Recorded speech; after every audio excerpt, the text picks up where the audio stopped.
안녕하세요. 이재영 선교사입니다. 처음에 초반에는 제가 선교 보고 형식으로 저가 지금 어떤 사역을 하고 있고 그 사역을 하기까지 어떤 과정을 거쳤는지 잠시 나누고요. 그 이후에 방금 있는 성경 본문을 가지고 말씀을 또 나누려고 합니다. 저는 2015년 4월, 정확히 말하면 3월 31일에 일본에 입국해가지고요. 지금 5년을 지나서 6년째 사역을 하고 있습니다. 처음에 2년간 정도는 고베 개혁파 신학교에서 연구생으로 있으면서 오사카에 있는 제이하우스에서 사역을 했고요. 지금은 이제 정확히 말하면 재작년에는 연수 선교사였고, 작년 4월부터는 협력 선교사로 이제 고베에 있는 일본 기독 개혁파 신코 교회에서 사역하고 있습니다. 예배 출석이 140명 정도 되고요. 등록 성도, 세례 성도가 180명 정도 되는 교회입니다.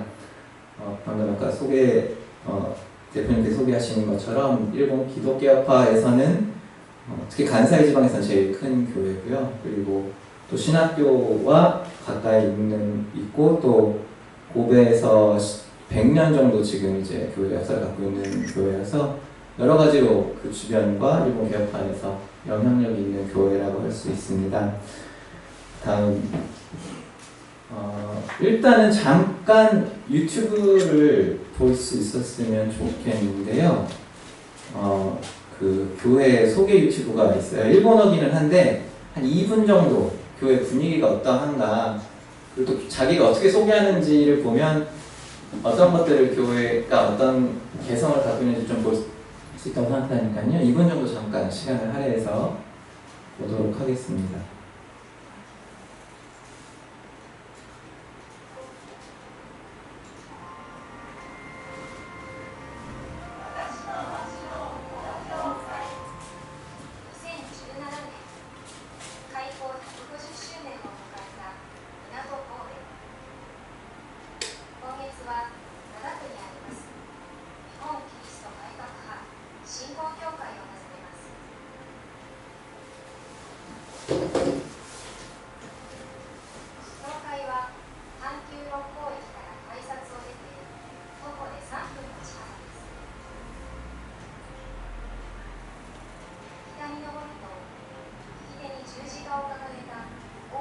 이분이 제 전임 협력 선교사이시고요. 제가 이분 후임으로 신고에서 사역을 하고 있습니다.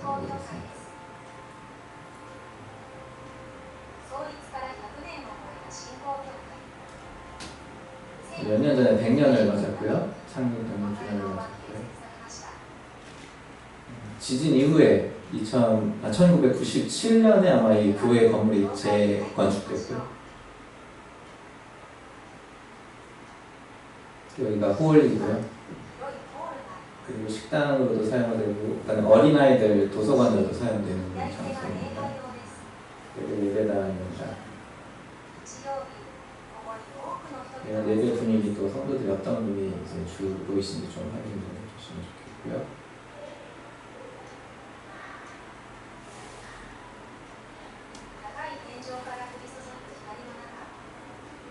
어떻게 보면 이 오르간이 이 교회의 자랑이기도 합니다. 나중에 잠깐 소개를 해드리겠지만, 여기가 담임 목사님이신 이와사키 켄 목사님이십니다. 전체 200명 정도가 앉을 수 있는 회중석이고요. 성가대가 있긴 있는데 특별한 행사가 있을 경우에만 성가대가 서고요.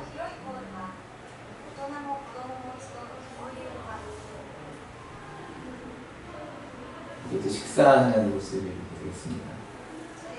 2층에 있는 곳인데요.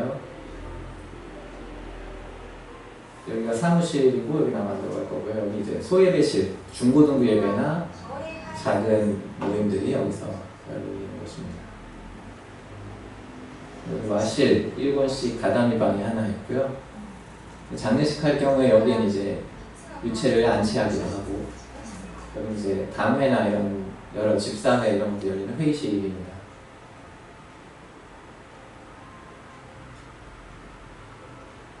여기까지 보도록 하겠습니다. 네, 감사합니다. 예, 뭐 회의시간 세 개 있고요. 3층에가 이제 목사님 사택과 또 부교역자 사무실이 3층에 있는데, 예, 그거는 영상에 나오지 않고, 이 영상에서는 다음부터 오르간에 대한 소개를 한 3, 4분 정도 하게 됩니다. 오르간은 중요하진 않은데 교회에서는 중요합니다. 일단은 예, 방금 말한 대로 일본 교회 치고는 엄청 큰 교회고요. 특별히 되게 전통적인 스타일을 유지하는 교회로서도 큰 교회입니다. 일본에서 이제 대부분 큰 교회라고 하면은 되게 모던한 예배 형식이나 젊은 사람들, 또 전도와 선교라는 걸 되게 강조하는 그런 교회들이 요새 많이 크고 있는데, 이제 전통적으로 100년이나 되는 교회 중에서 분명히 고베 도심에 있기 때문에 또 그런 것도 있지만 도쿄 중심에 있는 그런 일본 교단에 있는 교회들처럼, 하지만 그것을 떠나서도 꽤 큰 규모를 유지하고 있고 지금까지 이제 성장해온 교회인데요. 청빙된 이유에 대해서, 경위에 대해서 잠깐 설명해 드리면, 신고교회는 10년 전부터 이제 성장이 정체되기 시작해요. 정확히 말하면 성장이라고 하긴 그렇고, 교회 성도가 자연 증가를 해왔었어요. 처음에 교회가 세워져서 창립 당시에는 30, 40대 중심의 성도들로, 특히 지식인들 중으로, 그리고 대학생들 중심으로 시작했었는데요. 그 청년들 중심으로 교회가 크면서 그들이 서로 가정을 이루고 자녀들이 크면서 그렇게 교회가 커왔어요. 그리고 3, 4대가 그래서 같이 다니는 교회입니다. 그러다 보니까 자연 생물학적 증가를 해왔었는데, 10년 전부터 젊은 세대들이 빠져나가기 시작하고 자기 자녀들 세대가 교회에서 안 오기 시작하고, 주일학교도 그에 따라서 뭐 자녀들이 손자, 손녀를 낳는데 자녀들이 같이 안 오고 지금니까 점점 인원이 줄기 시작했어요. 그래서 청년들, 젊은이들과 주일학교를 담임 목사만으로는 쉽지 않고, 그리고 그래서 특별히 부교역자를 세워서 관리를 해야겠다, 목회를 해야겠다 해서 10년 전부터 협력 목사를 세워서 청년부와 주일학교를, 특별히 중고등부를 목회하게 하였습니다. 그런데 이제 교회가 방금 말했듯이 고령화 되면서 지금 신고교회 평균 연령이 65, 67 정도 됐어요. 대부분 은퇴하시고 은퇴를 가까이 하시는 나이가 되셨죠. 그래서 재정적으로 목사 2명을 이렇게 서포트하는 것에 대해서 부담을 교회가 갖는다고 해요. 제가 봤을 때는 한국 교회 같으면 그 정도는 하나도 부담이 아닌데, 일본은 전혀 교회가 빚을 지지 아니하고 또 마이너스로 투자하지 않고 일단 최대한 안정적인 경영을 원하기 때문에 목사 2명을 계속 서포트하는 건 쉽지 않다 싶어서 어느 정도 외부에서의 그 후원을 받는 선교사가 왔으면 좋겠다. 그리고 또 개혁파 안에서 협력 목사들을, 개혁파 안에서 목사들을 세웠었는데, 좀 개혁파와 다른 조금은 전도와 또 그런 것에 대한 경험이 있는 선교사였으면 좋겠다라는 것을 내세워서 여태까지 처음으로 없었던 경우였는데요. 개혁파 소속이 아닌 한국에서의 외국인 선교사를 부교역자로 세우게 된 거죠. 저는 그때 딱 때마침 요 교회 근처에서 거주하고 있었고, 그 담임 목사님과 또 신학교와도 관계를 유지하고 있었기 때문에 소개를 해주셔서 1년간 연수 과정을 거치고, 저도 교회를 좀 보고 교회도 저를 좀 이제 관찰하는 가운데서 이제 세워도 되겠다, 서로 저도 이곳에서 사역을 하고자 부르심이 있겠다 싶어서 작년에 이제 청빙 되었던 것입니다. 다음 페이지고요. 청빙 이후에 이제 아까 말했듯이 방금 전에 영상에서 나왔던 그 젊은 부부와 애기 한 명 있었죠.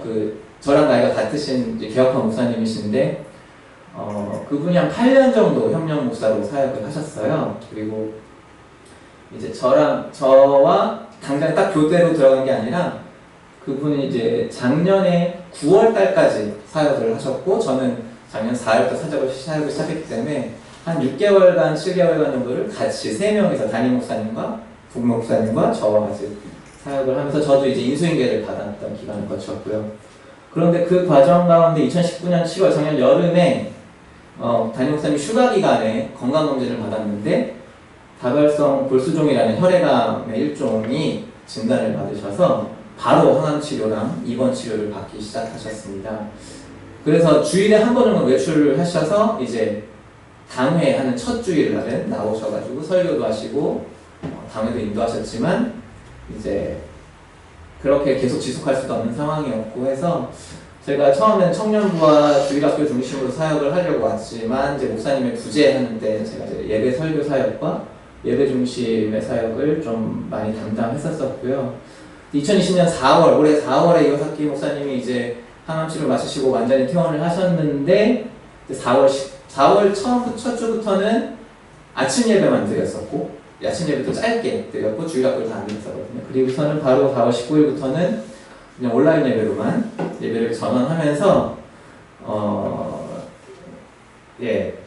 어떻게 보면 제가 이제 맡겨졌던 청년과 그 주일학교 사역을 본격적으로 이렇게 집중하기는 좀 어려운 시절들을 보내고 있는 상황입니다. 저는 이제 여기에 휴가를 이제 4월 10일에 출산이 예정되어 있었기 때문에 휴가를 먼저 받았던 거는 이제 올 초에 휴가 허락을 받았고요. 공동모임에서. 그리고 나가게 돼 있었었는데 이제 여기에서 한국 기간을 보내는 가운데 이 휴가 기간이 끝나도 못 돌아오는 상황이 됐잖아요. 그래서 여기서 계속 휴가 기간 끝나고도 예배 동영상을 만들어서 교회 홈페이지와 유튜브에 올려서 그 주일날에 중고등부들이 자기 따로 예배를 드릴 수 있도록 지속적으로 돕고 있는 상황입니다. 다음 페이지고요. 그런데 이제 그 주일날 목회 사역으로서는 조금 이제 집중을 할 수 없는 상황이었었지만 한 가지 지속적으로 제가 중점을 두고 했던 사역이라고 하기는 그 모임이 하나 있었습니다. 그게 바로 팀 미나토라는 모임인데 정확히 말하면 청빙위원회가 먼저 제가 있는 연수하고 있을 때 청빙위원회가 모여기 시작했었고 특별히 청빙위원회 위원들은 주일학교와 청년부 담당 장로 그리고 각 부서에서 비교적 젊은 사람을 대표로 구성된 청빙위원회가 있었어요. 그리고 그 위원회랑 계속 저도 면담을 하고 회의를 하면서 결국 이제 선교사로 그분들이 저를 청빙하기로 결정하고 그거를 이제 당회에 올려서 당회에서 또 허가를 맡아서 공동회의에 올라가서 청빙이 된 거죠. 그런데 그 젊은 그 방금 청빙위원회 위원들하고 같이 이야기를 나누고 교제하면서 당장의 문제가 정확히 신포교회가 어떤 것들이 젊은이들과 주일학교 학생들이 있기 어려운 환경을 만들어갖고 어떤 어려움들이 있었나 어떤 것들이 이런 성도들의 이탈과 정체 상황 과제들을 갖고 있는지에 대해서 파악할 필요가 있다는 것을 좀 느꼈고요. 저도 그거를 알아야 내가 어떻게 여기서 뭐 협력 선교사를 있는 동안 사역을 할 것인지 방향을 잡을 수 있다고 생각했거든요. 제가 하고 싶은 사역을 마음대로 할 수 있는 건 아니었기 때문에.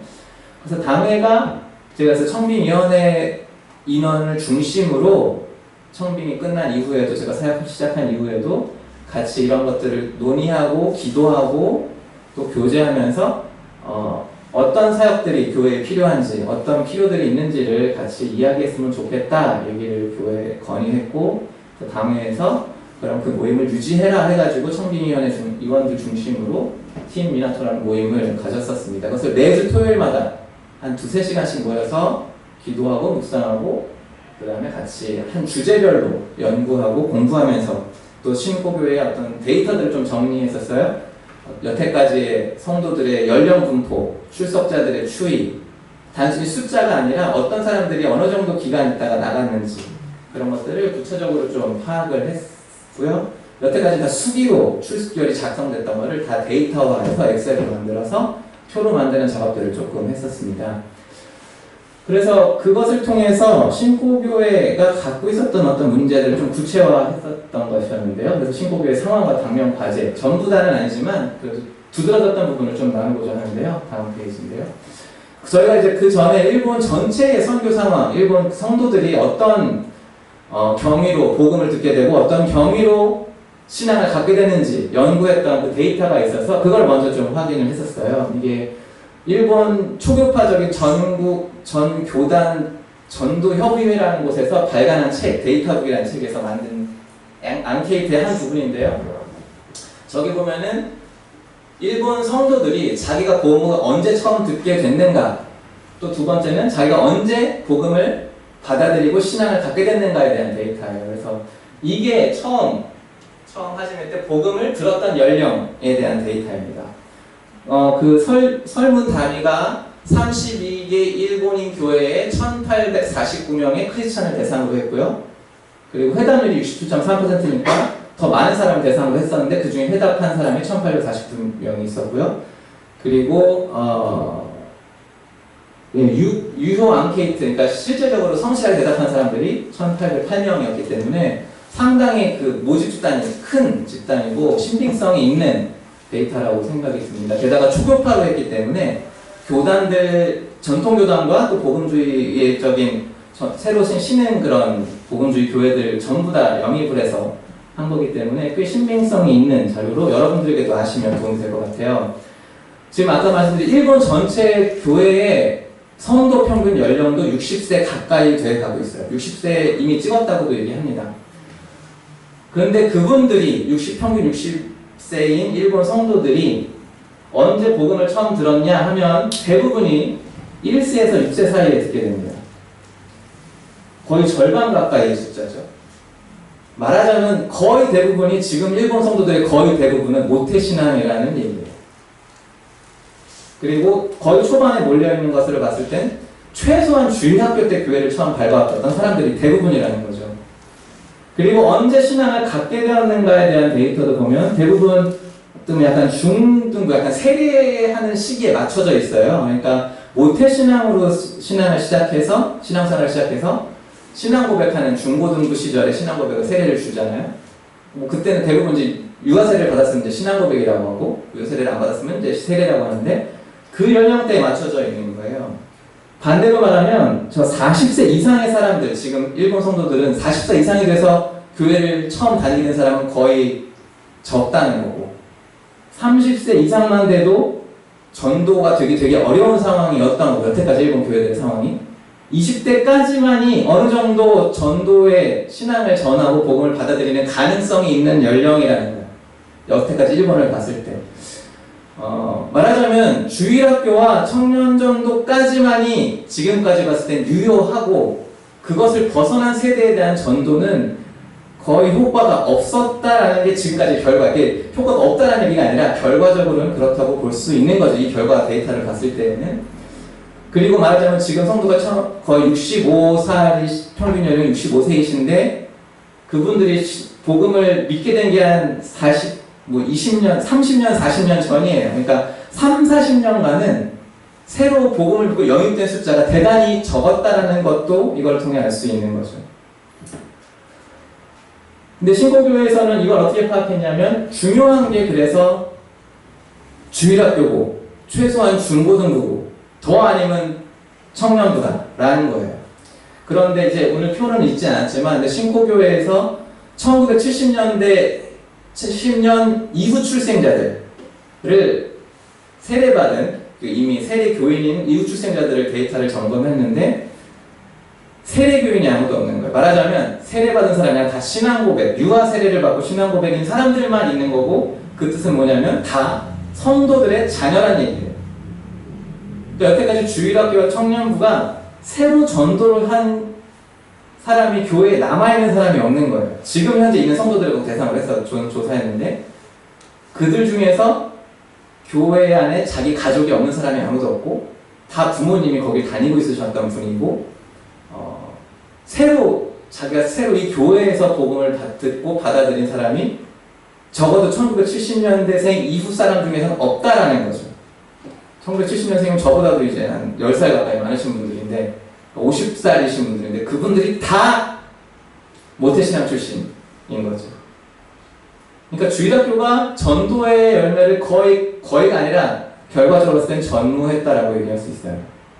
이게 신고교회의 현실이라는 걸 좀 구체적으로 저희가 이제 파악을 했던 거죠. 단순하게 아이들이 없다, 젊은 성도들이 없다라는 느낌이 아니라 어떤 것들이 있어 왔는지를 이제 데이터화해서 좀 조사를 했었어요. 아까 그 모임을 하면서. 다음 장입니다. 그래서 신고교회 등록교인의 연령 분포, 지금 현재인데 2019년 데이터인데요. 2019년 부활절, 말하자면 부활절이면 크리스마스 다음으로 안 나오던 성도들도 자녀 다 끌고 오는 날이에요. 근데 그날 온 성도들의 분포예요. 근데 요 주황 색깔은 결석한 사람, 말하자면 회원 등록은 돼 있는데 안 온 숫자. 회원 등록 돼 있는데 온 숫자가 파란색입니다. 그런데 일단은 뭐 전체 이 색깔을 떠나서 연령 분포도가 이렇게 돼 있고요. 이게 등록 회원의 전체 연령 분포도예요. 그 중에서 20대가 2명 있는 20대가 안 왔어요. 부활절날 2명 있는 세 성도가 30대는 13명 중에서 9명이 왔던 거고요. 그리고 이제 40대 되면 12명이 오고 50대는 이렇게 있는 거예요. 6명은 뭐냐면 중고등부 애들 중에 그러니까 신앙 고백한 애들이 6명인 거예요. 중고등은 다 끌고 왔죠. 그리고 그때 저희들도 막 열심히 연락해서 부활절에 적어도 와야 되지 않겠냐 해가지고 와서 끝나고 뭐 파티도 하고 이랬었기 때문에 중고등 그날 좀 출석률이 높았어요. 평소보다도 더. 이게 이 신코교회 지금 현재 상황인 것이고요. 그러니까 이 밑에를 채우는 것이 이제 과제라면 과제예요. 근데 여태까지 신코교회는 또 대부분 일본 교회들이 전도를 통해서가 아니라 출산을 통해서 교회 성도들을 유지시켜 왔기 때문에 아까 그 데이터를 봤을 때, 그러니까 일본 전도 데이터를 봤을 때도 이게 외부에서 올 수 있는 교회가 될 수 있느냐, 미신자인 주일학교와 중고등부 애들이 이 교회로 들어올 수 있느냐가 당면 과제인 거고, 그것이 되지 않는다면 이미 뭐 30대도 넘어갔고 40, 50대이신 분들이 이제 출산하실 일은 없을 거고, 이 그래프가 그대로 올라가면 여기서부터 깎여 나가실 텐데, 못 오는 이제 건강상의 이유로 아니면 사별하신 이유로 이제 소천하시는 것 때문에 못 오시는 분들이 될 텐데, 이 스피드로 줄어드는 거죠. 성도들의 숫자는. 10년이 되면은 여기까지가 잘려나가는 거고, 20년이 지나면 여기까지가 잘려나가고, 이 밑으로가 갑자기 이렇게 늘어날 일은 기본적으로는 없는 거죠. 이게 신코교회가 근 20, 30년 후에 보게 될 상황이라는 거예요. 그것들을 이제 저희가 같이 팀미나토에서 확인을 했었습니다. 그리고 그 이후에 다음 장입니다. 그럼 그것의 어떤 원인이 무엇이었을까? 저희가 앙케이트를 조사했었어요. 그나마 교회에 남아있는 부모들과 주일학교 학생들과 애들을 대상으로 조사를 했는데, 대부분의 이제 앙케이트 회답으로 했을 때 자기가 교회에서 예배를 제대로 드리고 있는가 했을 때 대부분 못 드리고 있어요. 왜냐면 모자실에서 아이들과 같이 드려야 되기 때문에. 또 주일학교를 데리고 오기 쉬운 건데 9시에 시작하는 주일학교에 젊은 이제 성도들이 데리고 와서 주일학교에 집어넣어 놓고 자기도 같이 들어가 예배를 드리죠. 부모들은 대부분.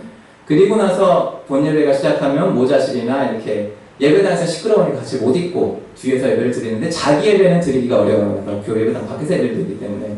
한국도 그런 비슷한 부분이 많다고 생각해요. 한국에서도 어린아이를, 아기를 데리고 온 성도들은 예배 드리기가 대단히 어렵죠. 그리고 예배가 끝나고 나서도 점심시간에도 밥 먹이는데 애들 밥 먹이고 자기 밥 먹고 있으면 다른 분들 다 밥 먹었고, 그리고 애기들하고 같이 밥 먹고 자기 가족들하고 밥 먹느라고 성도들하고 교제하기가 어렵죠. 그리고 나서는 대부분 여기 시간 보시면 알겠지만 바로 1시부터 당연히 각 부서 모임이에요. 부서 모임이라는 거는 부인회, 단식가위, 수진가위 아니면은 뭐 주고 만드는 그런 봉사 모임, 청소 모임, 뭐 여러 가지 것들이 각 주별로 한 번씩 모이거든요. 그러니까 말하자면 조금 리더십들이 있는 사람들은 1시부터는 다 어느 거의 부서에 들어가요. 게다가 다 한 가지 봉사만 하는 게 아니기 때문에 오늘은 말하자면 주보를 만드는 문서 봉사, 다음 주에는 전도팀이라서 그 엽서 쓰고, 오늘 못 오셨던 분 엽서 쓰고, 그 다음 주에는 CD 같은 거 제작해서 배포하는 분, 뭐 이런 식으로 매주마다 막상 교회에서 열심히 일하시고 성도들을, 새로운 사람을 케어하거나 연약한 성도들을 케어할 사람들이 다 담회와 집사회와 무슨 회에 다 들어가서 1시부터는 교회가 싹 비어요. 아무 봉사를 안 하는 사람들, 대부분 그런 사람들은 청년이거나 이제 아까 아기를 갖고 있어서 봐준다고 봉사 안 시키거든요. 그런 분들만 남는데, 그런 사람들은 갑자기 자기들만 남으니까 애들도 다 집에 가는 거죠. 그리고 막상 7시부터 5시부터 저녁 예배를 드려요. 그러면은 요거 끝나고 당연히 부서 모이고 장로님들과 집사님들, 열심히 봉사하신 집사님과 다 장로님만 남아서 저녁 예배 드리고 교회는 끝나는 거예요. 말하자면 이 시간대를 봤을 때 젊은 성도들, 아기를 가진 성도들, 그리고 어린 아이들, 중고등부 애들조차도 그들을 위한 시간은 딱 요 시간뿐이고 그 외의 시간은 있을 장소가 없고, 막상 이거 예배를 끝났는데 아침 예배는 거의 1시간 15분이지만 대부분 12시에 끝나요. 항상 1시간 반을 드리더라고요. 그러면은 거의 1시간 반을 붕 떠 있는 상태로, 어린 예배는 안 들어오니까 애들이 어딘가에 처박혀 있든지 아니면 집에 바로 자기네끼리 갈 수 있는 애들은 가든가 하는 거고, 점심 식사까지도 안 남아있는 거예요. 식사교제도 그런 말하자면 중고등부 애들이나 어린아이들은 제대로 자기네끼리도 하기도 어려운 상황이 계속되는 거죠. 그리고 9시 미신자인 초등학생이나 중고등학생이 주일날 아침 9시에 믿음도 없는데 교회에 나오는 가능성은 거의 없죠. 한국에서는 뭐 친구들이라도 따라오지만 이미 숫자가 다 끌어모아서 6명이거든요. 게다가 또 중고등학교를 다 합쳐서 6년차로 나누면 자기 학년도 거의 없어요. 친구를 데려올 생각도 거의 못하는 거죠. 그리고 자기들도 부모님이 막 거의 붙어서 예배 드리는 게 왜 친구 데리고 오기가, 특히 중고등학생 애들은 사춘기이기 때문에 막 친구랑 막 이렇게 자기를 드러내기 어려운 부분 때문에 부모 있는 데 친구 안 데려오잖아요. 잘. 그런 일들이 있기 때문에 결국은 이 주일날이라는 사역 안에서는 어린아이들과 부모들이 현실적으로 남아있을 수가 없었고, 그 사람들이 가장 영적으로 갈급한 시대이고 가장 전도가 되기 좋은 때인데, 그리고 그 결과로가 지금 일본 교회가 유지되어 왔는데 그때조차도 정확히 그것을 품지 못하고 섬기지 못해 왔기 때문에 아까 말한 신포교회나 일본 교회의 현실이 이제 당면하게 됐다라는 것이 저희가 내린 어느 정도의 얘기였었어요. 그래서 이것들을 조사하고 앙케이트한 결과들을 저희가 계속 당회와 또 목사님과 리더들에게 공유를 했었고, 그 결과로 다음 페이지, 이건 아니고요. 중간에 하네. 다음 페이지가 아니고 그 결과로 오늘, 아니에요, 전전으로 돌아가 주세요. 그 결과로 오늘 설교 주제인 아이들과 부모가 축복받는 교회, 코도모토 오야가 슈쿠쿠 사레루 교우가이가 2020년 신고교회 표어로 결정이 됐어요. 이들이 교회에서 자신들의 자리를 찾고 그들이 여기에 편하게 있을 수 있고 그들이 여기서 자기가 하나님과 만나는데 도움을 얻을 수 있는 교회가 돼야지만 신고교회가 변화될 수 있고 성장할 수 있고 신고교회 전체가 축복받을 수 있다는 것에 대해서 담임 목사님과 당회가 인정을 했고, 그것에 대해서 받아들여서 이 주제의 성구와 주제문을 갖고 2020년 이제 공동의회에서 통과가 돼서 올 한 해는 이런 것을 위해서 적어도 어떤 시스템의 당장 변화는 아니지만 어떻게 우리가 변화를 하고 어떤 도움을 줘야 되고 어떤 개선을 해야 될 것인가 해서 논의를 하는 한 해가 되자 해서 이렇게 바꿨던 거예요. 근데 아쉽게도 바로 코로나로 이제 막상 이거 못하게 된 상황이죠. 이제 본문으로 좀 들어가 보도록 할게요. 말씀으로 들어가면 여기 내비둬도 됩니다. 아까 말씀은 여러분도 잘 아시는 말씀이기 때문에 머리에 있으실 거라고 생각합니다. 성경 부분만 좀 띄워주시겠어요? 예수님께서 이 땅에 오셔서 사역하실 그 당시까지, 구약시대부터 신약시대 성경이 작성됐던 그 시대까지, 그리고 어떻게 보면 지금까지도 말이죠. 아이들이나 여성들, 그리고 외국인들, 이방인들은 그 땅 안에서는 하나님의 축복과 구원에서 소외된 존재들이고 우선순위에서 밀려난 사람들이에요. 지금 아까 오늘도 대표님과 얘기하면서 여기서 일본인들 예배를 이제 시작하려고 한다, 이런 얘기도 들었는데요. 막상 그런 외국인들을 위한 예배하는 교회들이 특별한 교회 아니면 안 하죠. 당연하게 주변에 있는 외국인들과 혹은 장애인들이나 연약한 자들, 소수들을 위해서 그들을 위한 예배를 여는, 그들을 위한 교회를 여는 곳은 특별 사역을 하는 교회들이지, 일반 교회들은 그거는 우리들이 굳이 할 일은 아니다라고 생각을 하죠. 또 아이들도 주일학교 해주면 됐지, 그들이 다른 시간에 교회에서 있을 수 있는 공간을 제공해주는 것들, 요즘 들어는 되게 이제 많이 생겨가고 있긴 하지만 불과 제가 어릴 때만 해도 교회 끝나면 교회 안에는 있을 데가 없고 대부분 어디 놀이터에 다 같이 모여서 놀다가 점심 먹으러 다시 교회 가서 점심 먹고 또 누구네 친구들이 놀러 가는 수준이었지, 교회 안에서 막 이렇게 있을 공간은 없었어요. 어저 빈 사무실에서 놀고 있으면 막 혼나고 집사님들한테, 이런 게 대부분이었죠. 그리고 아이를 키우는 부인들은 어머니 아버지들은, 저도 지금 이제 아이가 셋이 되고 나니까 교회는커녕 어디 가서 밥 먹는 것도 힘들어요. 애들 밥 먹이고 나면 우리가 밥을 오늘 뭘 먹으러 왔는지 무슨 맛인지도 모르게 밥을 먹고 빨리 철수를 하거든요. 시끄러우니까 애들 막 유튜브 보여주고 막 우리도 밥 먹고서 거의 이 밥을 먹는 건지 사료를 먹는 건지 거의 수준에서 오죠. 그런데 교회에서 편하게 있을 수 있느냐? 그 세대가 가장 제가 봤을 때 소외된 세대라고 봐요. 그런데 모순적으로 특히 어머니들은 그 어린아이를 키울 때가 가장 영적으로 갈급하고 교제가 필요하고 나눔이 필요하고 도움이 필요한 시기인데 교회에서 그것을 가장 공급받지 못하는 거죠. 어쩔 수 없이 자기 믿음을 지키기 위해 교회에 와서 어디 모자실에 유리벽 뒤에서 몇몇 애들은 울고 몇몇 애들은 장난감 들고 뛰고 몇몇 애들은 유리를 두들기는 것 때문에 마음 조바심을 내면서 예배 1시간을 보내고 끝나면 바로 점심을 먹이고 집을 보내든가 하는 게 이 현대 사회에서도 많은 성도들의 현실이기도 하죠. 예수님께서 지금 사람들이라고 표현해서 이 사람들이 진짜 부모였는지 모르겠지만 아이들을 데리고 예수님께 데리고 와요. 그리고 만져주시기 원해서 예수님께 데리고 오죠.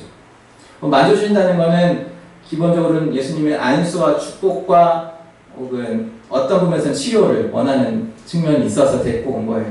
어떻게 보면 만지심이 필요한 애들인 거죠. 일부러 거기까지 데리고 왔다는 거거든요. 그런데 제자들이 꾸짖는다고 해요. 근데 애들을 꾸짖었던 게 아니라 아마 봤을 땐 사람들을 꾸짖었던 거겠죠. 부모들이나 혹은 그 애를 데리고 온. 예수님께서 노하셨다라고 여기 나오지만 이 말은 거의 신약 성경에서 예수님 복음서에서 예수님이 제자들에게 하신 표현으로는 되게 드문 표현이고 반대로 어떤 데 많이 쓰이냐면은 바리새인들이 예수님을 보고 분이 여겨 분노하여 막 이런 걸 쓸 때 쓰는 그 단어를 예수님이 제자들한테 보인 행동으로 표현한 거예요. 이게 한 2번밖에 안 쓰여요. 제자들에게는 1번밖에 안 쓰이고요. 예수님이 분하게 여기셨고 슬프게 여기셨어요. 그리고선 얘기하죠. 이런 아이들의 것이다 천국이. 그리고 어린아이들처럼 천국을 받아들이는 자가 아니면 천국에 들어갈 수가 없다고 얘기를 하시면서 그들을 무릎에 앉히셔서 안수하시고 축복을 하시죠. 이게 우리는 그냥 그럴 수 있겠지라고 하지만 그 당시에 생판 모르는 남자가 남의 아이를 자기 무릎에 옮기고 앉히고 축복한다는 것은 대단히 특별한 일인 거예요. 그 당시 아이들은 일단은 사망률도 높았기도 했고 그리고 그들이 유대인으로서 성인으로서 인정받을 때까지 토라를 암송하고 자기가 유대인으로서 신앙을 고백할 때까지는 한 사람의 축복받은 백성으로 인정되지 않았던 시절이었어요. 그 시절에 그들이 하나님 나라의 중심이고 그들과 같지 않으면 하나님 나라에 들어갈 수 없다고 예수님이 말씀하시고 그걸 몸소 가장 가까운 자리에 은혜의 자리에 축복의 자리에 앉히셔서 보여주신 것이죠. 그리고 하늘나라가 이런 자들의 나라라고 하면서 몸으로 보여주신 거예요. 그 자리가 바로 하나님의 나라가 된 거죠. 그들이 예수님께 그냥 가까이 앉혀졌을 때 예수님이 그들의 머리 위에 안수하시고 축복했을 때 그 모습이 하나님의 나라의 모습이다라는 게 예수님의 오늘 본문에서의 선언이신 거예요. 어떻게 보면은 아까 마치 여태까지 신고교회나 일본 교회에 대해서 설명을 해왔지만 이거는 우리 모든 세상의 교회들 혹은 이 공동체가 갖고 있는 문제이며 과제라고 생각합니다. 지금 아메리카에서 미국에서도 흑인들로 인해서 흑인에 대한 어떤 사건으로 인해서 반발과 분노가 어떻게 보면 그게 선한 방식이냐 아니냐 따질 수 있겠지만 쌓여있던 그게 폭발한 거죠. 좀 선진국이었고 우리가 쉽게 얘기하지만 하나님께서 축복하신 땅 여러 가지를 얘기하는 그 땅에서조차 그리고 교회의 성도 그리스도인이 대부분이라고 말하는 그 미국 땅에서조차도 이 긴 역사 속에서 상당수를 차지하는 흑인이라는 사람들이 아직도 박해받고 무시당하고 중심에 위치하지 못하는 그 공동체에서 영접되지 못하고 포용받지 못하는 이 현실을 깨지를 못하고 있는 거예요. 근데 흑인만 하더라도 지금 우리가 실적 미국 생각하면 흑인과 백인이잖아요. 다른 황인종은 좀 뒤에 있고 더 많은 소수들과 또 그렇게 흑인과 백인으로 말을 규정짓지 못하는 더 적은 소수들은 보이지도 않아요. 그 사람들이 있는지도 없는지도. 그런 사람은 더 열애되고 있는 거겠죠. 우리도 지금 이 자리에 모인 우리들의 모습이 있지만 우리가 교회, 한국 성도 라고 얘기했을 때 자연스럽게 그 말에서 배제되고 있는 많은 사람들이 있을지도 몰라요. 아까 또 말씀하시면서 일본에서는 그 정부 이런 재난지원금을 외국인이건 다 가리지 않고 주민이면 다 주는데 한국은 뭐 그런 논의조차 없이 외국인들은 다 배제되고 있다. 근데 그거는 이런 국가나 사회만의 문제가 아니라 교회만의 문제인 거죠. 여기 그 사람들이 없는데 없는 줄도 모르는 일들이 있는. 여기 아이들이 그 엄마들이 제대로 예배를 못 드리고 있는데 우리가 전혀 인식하지 못하고 당연히 그 시절에는 어렵게 예배 드리는 거지 뭐. 나도 뭐 애가 어렸을 때는 다 그랬었고 나도 젊었을 때는 애기들 뭐 그렇게 어렵게 막 교회 제대로 남아있지 못해서 드렸는데 왜 너네들만 특별하니? 이제 와가지고 뭐 너희들의 자리를 달라 그러고 모자실을 넓혀달라 그러고 아니면 그 예배 안에 들어와서 하게 달라 그러고 주일학교 시간을 더 주셔달라 그러고 그러면서 왜 주일 우리 본 예배를 시간을 뺏으려고 그러니? 막 이런 식으로 나오는 거죠. 이 과제들을 여전히 우리는 해결하지 못하고 있어요. 그리스도를 믿고 있고 하나님 나라를 갈망한다고 하면서도 가장 만져주심이 필요하고 예수님께 가까이 가기 원하고 또 천국을 아무 사심 없이 받아들이기 원하는 어린아이들과 또 갈급한 마음에 아이들을 데리고 자기를 위해서가 아니라 아이들을 데리고 교회로 나오는 그 부모들이 오히려 거기서 배제당하고 곤란을 겪는 일들이 지금도 우리 교회 안에서 우리 공동체에서 일어나고 있는 거죠. 예수님은 여전히 우리 교회들을 보면 우리 공동체를 보면 우리 자신들을 보면서 슬퍼하실 수 있다고 생각합니다. 그리고 그것이 해결될 때 단순히 전도를 위해 부흥을 위해 현실 타파를 위해서가 아니라 하나님 나라를 온전히 이뤄가는 한 중요한 과정으로서 아이들과 부모가 축복받는 교회 그리고 그 아이들과 부모라는 말에 포함되지 않을 수도 있겠지만 여전히 교회에서 자기 자리를 영접받지 못하는 자들이 영접받는 자리를 찾는 그런 일들이 우리 안에 일어나는 것이 전도의 시작이고 선교의 시작이고 참된 천국을 이뤄가는 우리들의 사역이고 우리가 관심을 둬야 되는 일이지 않을까 생각이 듭니다. 일본의 상황을 더 구체적으로 얘기하면 아까 일본은 이미 고령화가 된 교회들이 대부분이에요. 그러니까 목소리를 낼 사람조차 없어요. 아까 신고교회는 젊은 사람이 아직 남아있으니까 앙케이트라도 할 수 있어요. 하지만 다른 교회들은 20대, 30대, 40대 거의 전멸인 교회들이 거의 대부분이에요. 이제 와서 그런 교회 안에 어린아이들을 위한 곳을 만듭시다. 청년들이 와서 쉴 수 있게 만듭시다. 라는 말조차 통용되지 않는 거죠. 뭐 굳이 뭐 전 세대가 다 모일 필요는 없다고 생각할 수 있고 꼭 그래야 된다고 생각하진 않을 수 있어요. 하지만 적어도 우리 자신만을 위한 교회가 아니라 지금 이 지역 안에서 하나님을 더 알아야 될 사람들이 주님의 만져주신 축복을 받아야 될 사람들이 있는데도 불구하고 그 사람들이 찾아올 수 없는 공간이라면 그들을 또 끌어들이지 못하는 교회라면 우리가 생각해 봐야 될 일인 거죠. 특히 중고등부 학생들, 일본에서는 중고등학생들은 단순히 한국은 수험 때문에 학원과의 전쟁이지만 일본은 학원과 수험뿐만이 아니라 이제 클럽 활동과도 전쟁이고 또 단순히 그런 뿐만 아니라 학교든 관공서든 여러 가지 것들이 주말에도 많이 어떤 일들을 이루어가죠. 시험도 있고 어떤 면접도 있고 회의도 있고 여러 가지 일들을 여전히 주말에도 하고 있어요.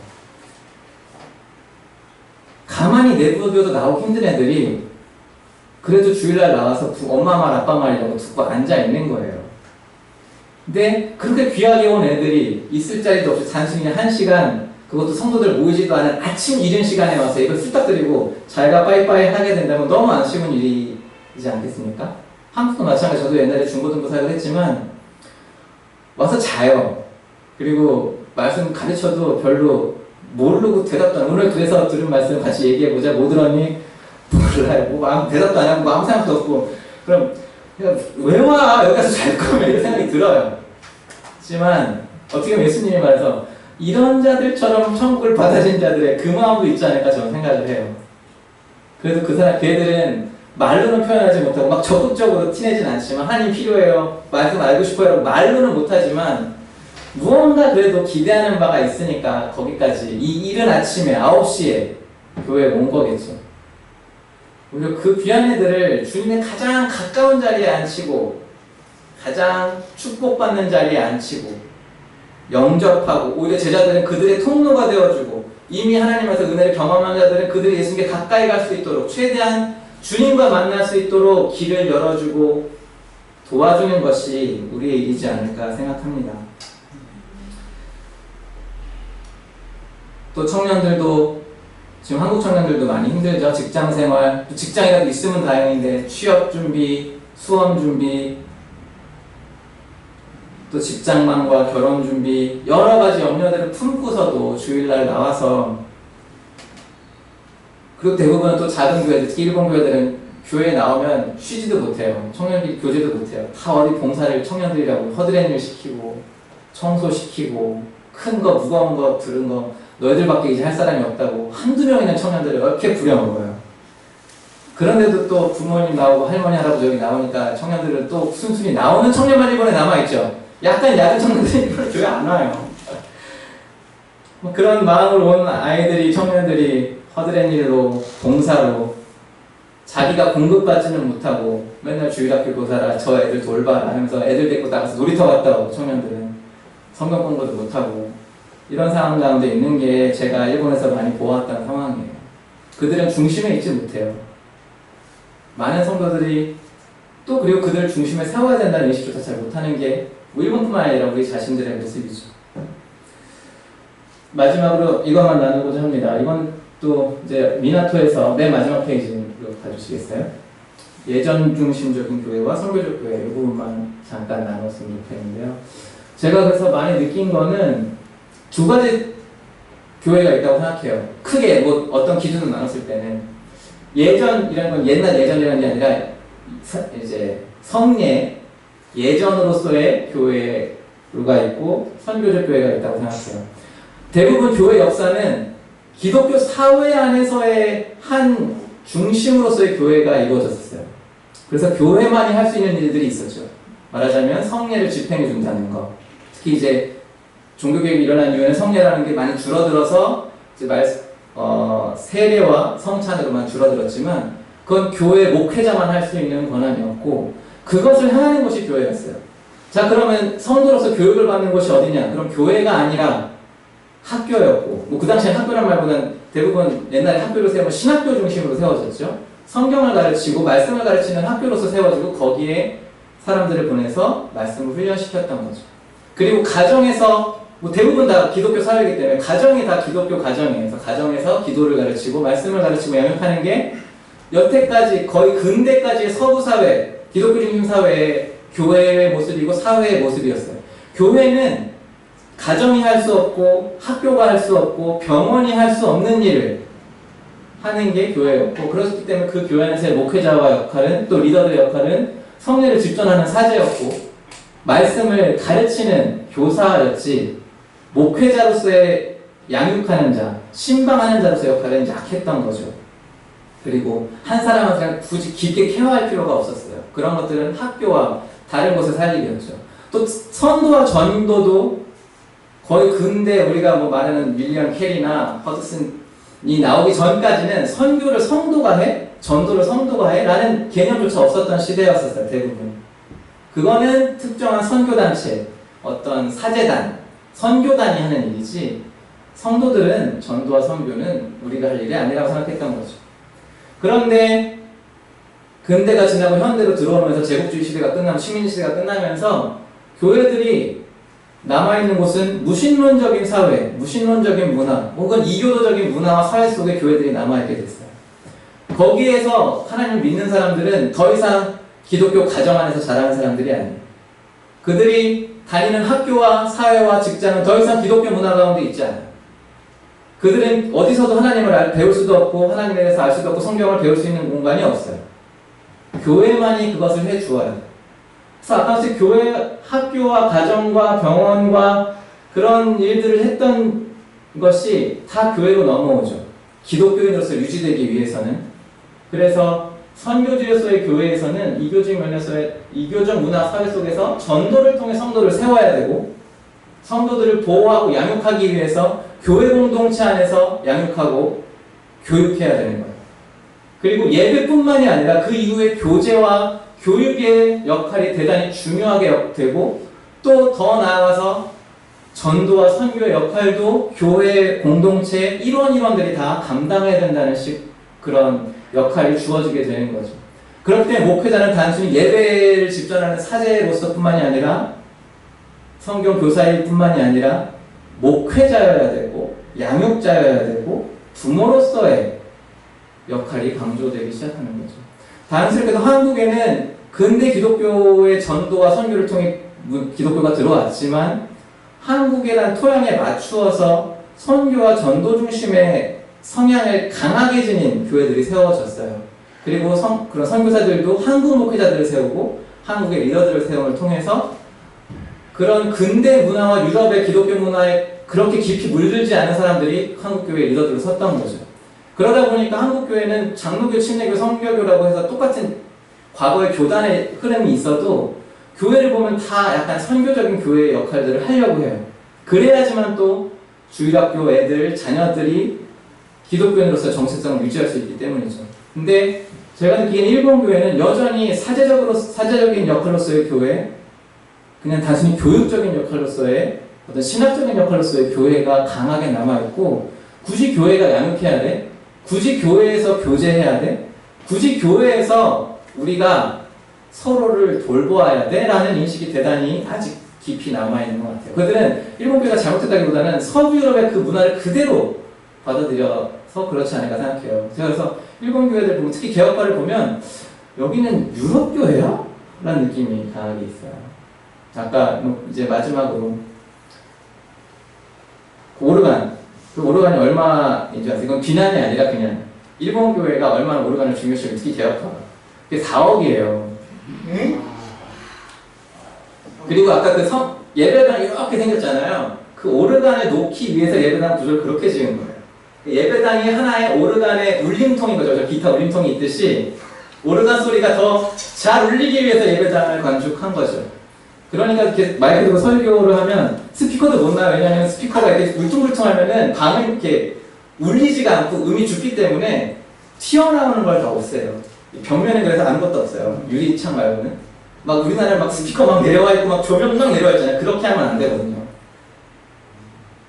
그리고 더 나은 예배가 있다고 생각해요. 분명히 더 나은 예배 있죠. 하지만 그거는 오르간으로 드리는 예배. 그리고 말씀이 말씀같이 전해져야만 하는 예배. 그리고 찬송가로 부르는 찬양. 이런 것들이 다른 어떤 인간적인 것보다 더 낫다라고 생각해요. 뭐 분명히 어떤 면에서 일리가 있죠. 하지만 저는 형식에 더 나은 예배가 있다고 생각하지 않아요. 우리의 마음에 더 나은 예배가 있고, 우리 마음이 성전돼야지 여기 예배당이 아무리 명동성당같이 과거 유럽에 있는 대성당같이 멋있고 쓰러진다고 하더라도 그곳에 주님을 사랑하고 주님 앞에 죄를 고백하고 그만큼 또 연약한 자들을 사랑하는 성도들의 마음이 없다면 거기는 아무리 아름다운 것들이 있어도 죽은 공간이 되는 거죠. 우리의 모습이 뭐 전도와 선교를 얘기하고 하기 전에 아까 천국의 나라가 예수님 보좌 앞에 가장 연약한 자들, 어린 자들, 소외된 자들이 앉을 수 있는 그런 공동체의 모습, 그들이 예수께 가장 가까이 나갈 수 있는 그런 우리 간의 관계, 관심이 있는 곳이 하나님의 우리가 세워야 될 하나님의 나라이고, 또 그런 나라를 우리가 만들어가는 게 선교라고 생각하게 됩니다. 같이 기도하겠습니다. 하나님 아버지 감사합니다. 우리가 기나긴 기간 동안 이 세상의 역사 속에 주님의 은혜와 주님의 인도하심만으로 주님 앞에 설 수 있음을 고백합니다. 우리의 어떠함으로도 주님 앞에 설 수 없습니다.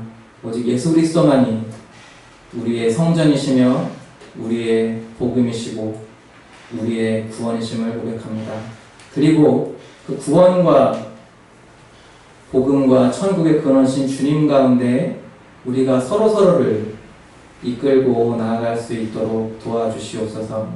자신만이 은혜 받고 자신만이 있기 편한 그런 공동체와 공간이 아닌 서로서로를 배려하고 연약한 자들을 주님 앞에 일으켜 세우며 주님의 축복 가운데 자기보다 남이 더 먼저 나가기를 소망하는 우리들의 모습 되게 하시고 한국교회와 일본교회의 모습 될 수 있도록 도와주시옵소서. 많은 선교사님들이 그 마음을 갖고 어려운 땅에서 사역하고 계십니다. 그곳 작은 곳 하나하나가 다 주님 나라 되게 하시고 그곳에서 연약한 자들, 어린 자들, 소외된 자들, 또한 주님의 복음을 필요로 하는 영혼들이 주님의 구원을 경험하는 자리 될 수 있도록 선교사님들의 사역 가운데 함께하여 주시옵소서. 모든 말씀 예수님 이름으로 기도드립니다.